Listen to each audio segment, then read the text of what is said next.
Let's talk about family entertainment. You're about to hear the latest trends, expert insights, and behind-the-scenes stories of family fun centers. We'll be talking with arcade vendors, food vendors, attraction vendors, plus sharing life stories of owner-operators and much more. Stay tuned for engaging and informative content that will keep you coming back for more. And now, here's your host, Jeff Pierce of Atomic City Family Fun Center with the FEC World Podcast. Hello once again, everybody, and welcome to the FEC World Podcast. I am Jeff Pierce, and we are here to help you with all things family entertainment. We're here to give you some knowledge if you're thinking about opening up an FEC or in the process, or maybe even been open for several years now, and it's time to make a change. We have Steve and Mark with us today from BMI Leisure. I want to welcome them here, and they're going to tell us about their company. Hello, Steve. Hello, Mark. How are y'all doing today? Hey, Jeff. I'm doing well. Thank you very much. Good deal. Thanks. So tell us about BMI Leisure and what you have to offer there.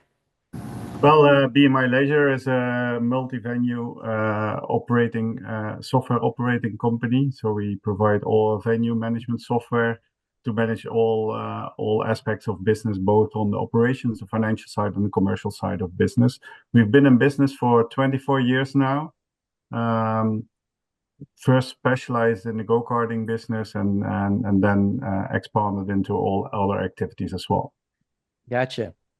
So how does your software help streamline operators in the family entertainment centers with multiple activities? Yes. So basically, we do the full couch-to-couch support. So from online booking at home or through the mobile app up until the reporting part and everything in between. There's 6 ways of bookings that you can do. It's either on the mobile app, it's on online booking, it's at the reception, it's through a self-serve kiosk, it's in the back office for groups and events, and it's even in a call center application. And the software automatically synchronizes all bookings, so there's no double bookings. It's all optimized. And then obviously, if you look at the multi-activities, it's also about managing the activities themselves. Some of them are more complex than others. Obviously, go-karting is a very complex one where you need waiver management, you need the timing and the activity itself. It's the same with trampoline parks where you also need waiver management, but you also want to manage capacities and maybe wristbands that come with it. And most of the FECs obviously also have arcades where you want to manage the cashless part and the connection with the arcade systems. And then linked to that one is everything that comes towards food and beverage, stock management, reporting, and all. Wow. So tell me about how you saw, a lot of people with several activities, several attractions in their facility have big parties, big corporate events and group events. Can you tell me how that your system, the registration system for group events works, how that's beneficial? Yeah. Well, also there's various ways there. So the most important one is that you can manage all the combos and the capacity. So you want to have a group booking that you also can be rest assured that you can handle the groups and the capacity itself. One of the biggest hassles is registrations up front. So that's fully automated, that you have the key booker can also make sure that all other people are registered up front. We do have a specialized birthday and bachelor parties module, which will be showcased at IAPA. We had a preview at IAPA Europe last week, and we will have the full demo available at Orlando. And then obviously for the bigger groups like business events, there's a full module where we have a reservation overview, but also we have a module where you can showcase offers and invoices. And that's a different, yeah. Yeah, it's quite a bit there. I mean, y'all got a lot of covered, don't you? I know something to be proud of for sure. So where y'all located at? We are located, our head offices is in Belgium in Europe. Okay. But we've been in the States for some time now. Steve is actually our main responsible for the United States. So Steve, maybe you can Yeah, I'm located in Sarasota, Really? Braden, more specific in Florida, Okay. for 6 years now, up and going. So 6 years ago, I moved from Belgium to the US to maintain and provide better services to the US market. Well, that's great.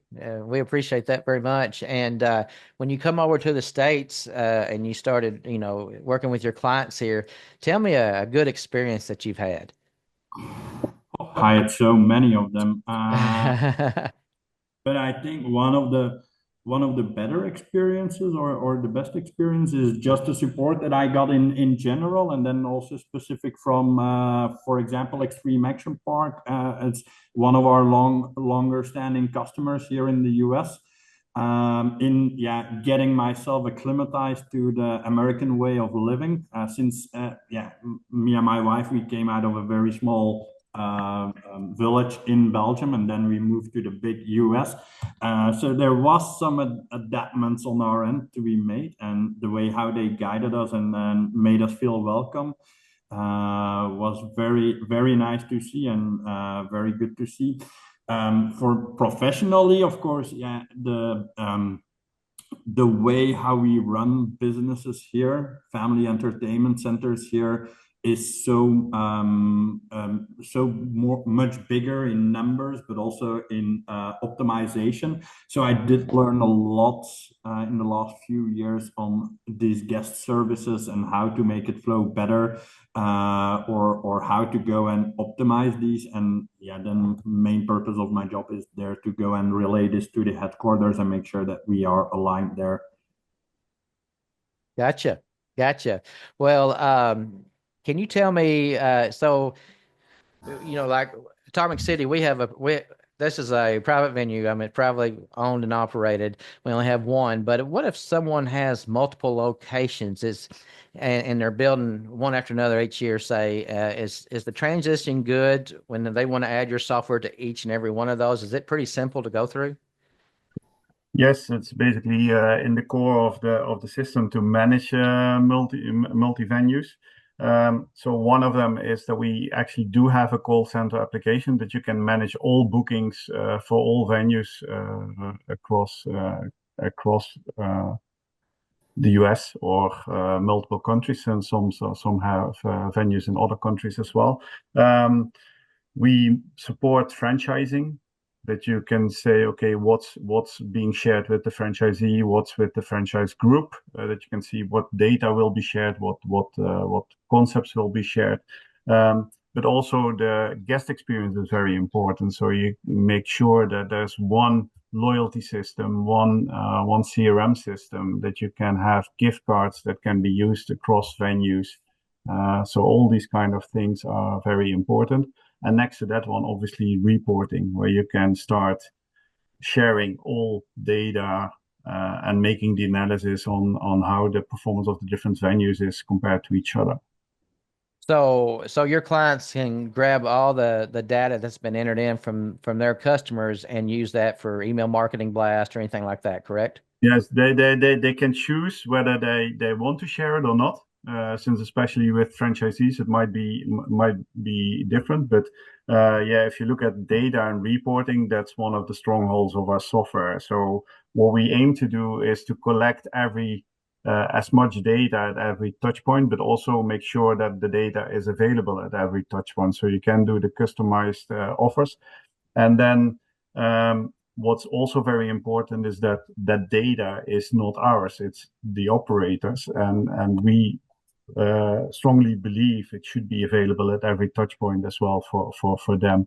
So you want to have real-time insights on your bookings from day to day, but you will also want to have standardized reporting that you can analyze. Okay, what's the occupation rate? What's the revenue? But also the performance of employees. And next to that one, we also have a business intelligence module together with Microsoft Power BI, where actually all data can be aligned and custom reports can be made as well. Gotcha. Well, I know with this software, there's always training involved. And what kind of training do you offer in onboarding process? About how long does that take? And do you just talk with management of the facility, or do you train the part-time employees in operations as well?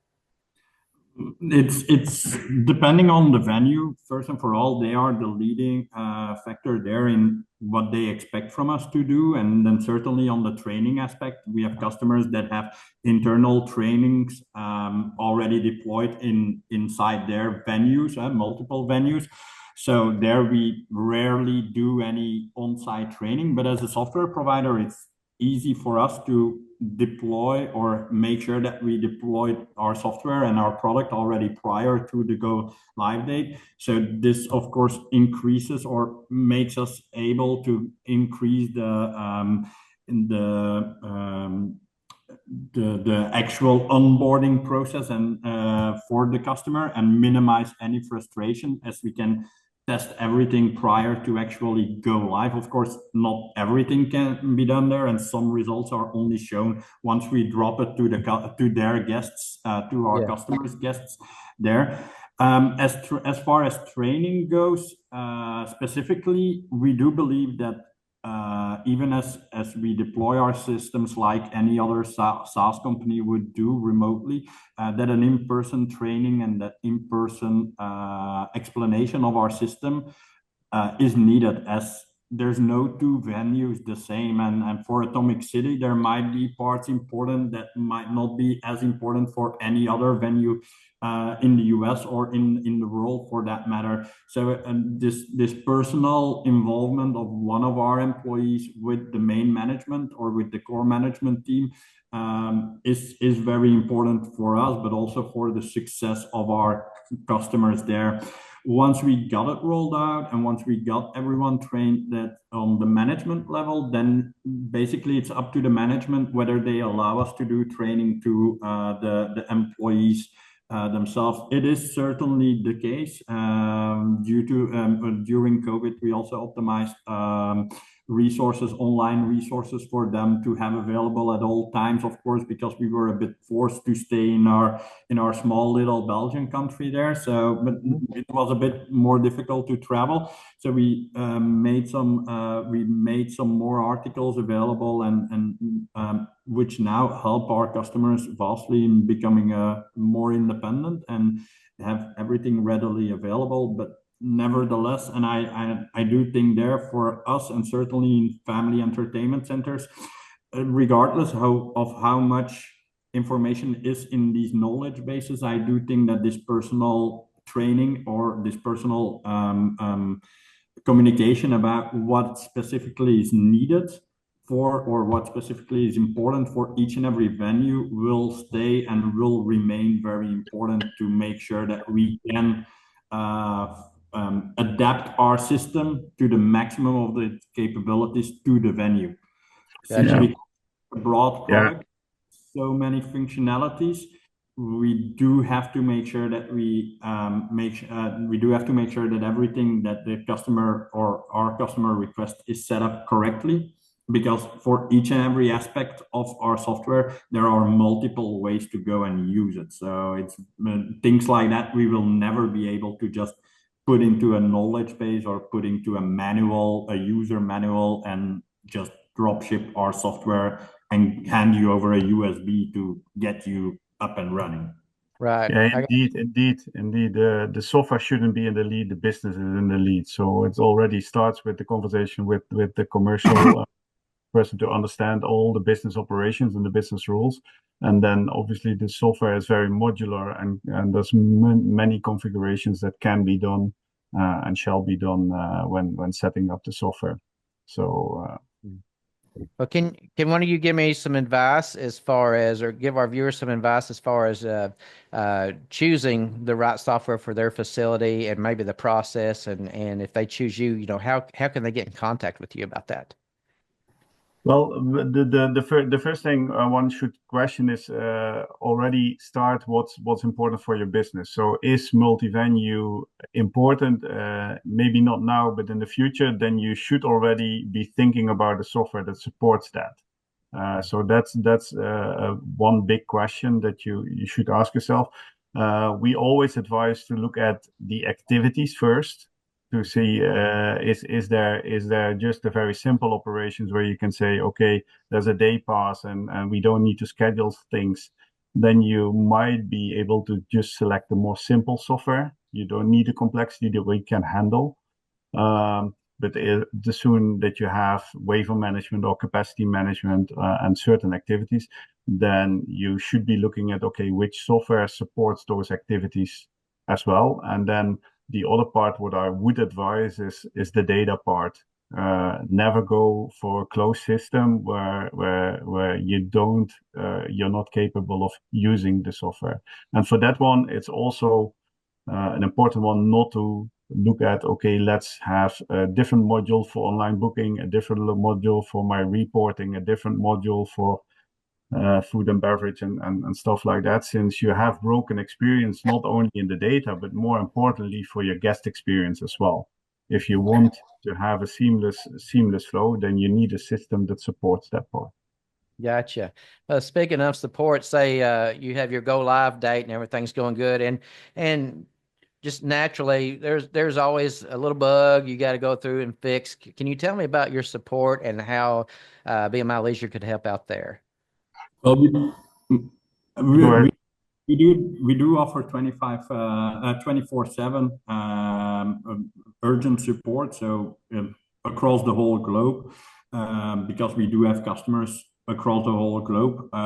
Headquarters is in Belgium, but we do have employees also across the whole globe, so it's easier to go and manage for us to provide these services. For anything that is non-urgent, of course, there's tickets that can be submitted that can go through the regular support hours in the headquarters that can be solved by our support team. And if there is a need for any custom adaptations to the software to make it more feasible or more productive for your specific venue, there's always an option to supply the request there, and then we will handle it on a case by case basis to go and see whether it fits our timeline and if we can maybe generalize it a bit to go and help multiple people there. Gotcha. Well, one more question for you, if you don't mind. As far as your data insights and reporting tools, how can your software help improve business by just looking at your reports? Yeah, most importantly is that you have both the operational data, you have the commercial data, and the financial data. So it's actually who's looking at those reports. So the operations management can be looking at, okay, what's the revenue per square meter, or a certain activity, or a certain employee. And that one, so you can optimize on that part. On the financial part, you can manage, see whether there's spill of usage in your food and beverage, for instance. But you can also see what has been your profit. You can immediately see, okay, if revenue was down for a certain week, what can we do? What could be the root cause? Is there less customers, or is the spend per customer lower? You can assess all effectiveness of your commercial actions, your marketing actions. If you do a promotion, so you have a happy hour or a joint promotion with a certain hotel or whatever, you can immediately see, okay, what's the redemption rate of certain vouchers. So on that part, you have the success. And linked to that one, you can also automate a lot of action. So once you have done a certain promotion, you say, okay, we know that was a success. It's easy to automate that one. For instance, also if you have a birthday party, the chance that the same person will have a birthday at the same time next year is rather big. So you might want to send them a reminder 11 months afterwards.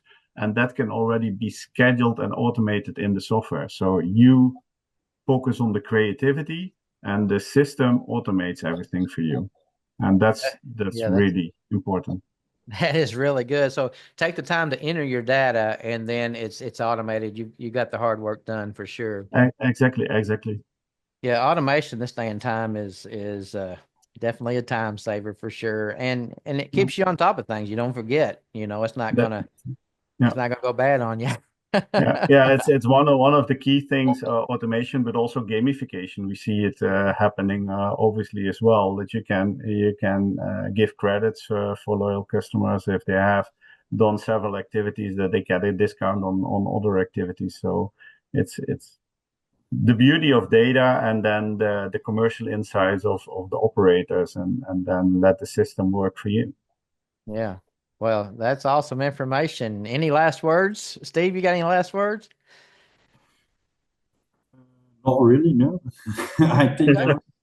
I Yeah. think No, I everything. just thanks threw for that having at us, you. I Jeff. just threw it at you, just having some fun. No, I think the most thing that I do see, or specifically see for the US market, and which also ties on into the automation, is everything we see nowadays with the self-service aspect there also. If you look at a decade ago, McDonald's was still going to the counter and such things. Nowadays, that is not the case anymore. These devices are becoming a big part of our day-to-day life. So it's we do already work with customers that are pioneering in these technologies for family entertainment centers. And certainly with everything that is going on in the US with the labor and the increase of costs there for labor, I do see that there's a lot of promise for this aspect, for specifically for solutions like ours that provide software solutions, and then you don't need to focus on having the device let it do all of your employees' job. That's certainly not the use case, but let it do all of the repetitive work, like sell the $220 game cards, arcade cards. Don't use employees anymore for that. Let's try to automate these type of things also, so that we can move forward and put these people skills and knowledge to a way better use than doing that repetitive thing. Mm-hmm.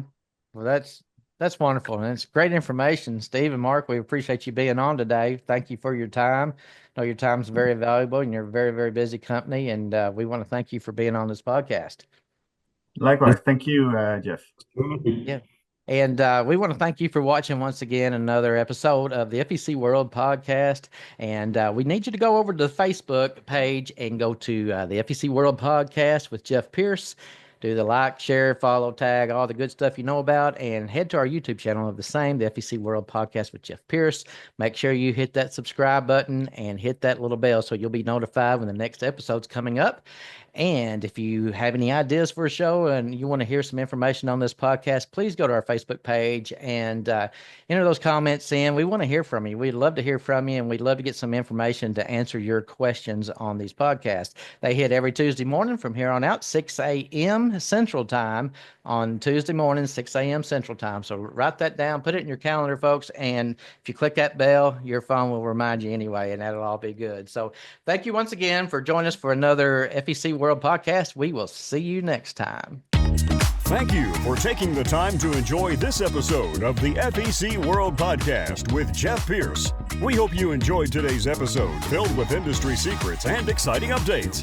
Be sure to subscribe to this show, leave us a review, and let us know what you think. Join us next week for more captivating interviews and essential tips from the FEC world. See you soon on the next FEC World Podcast.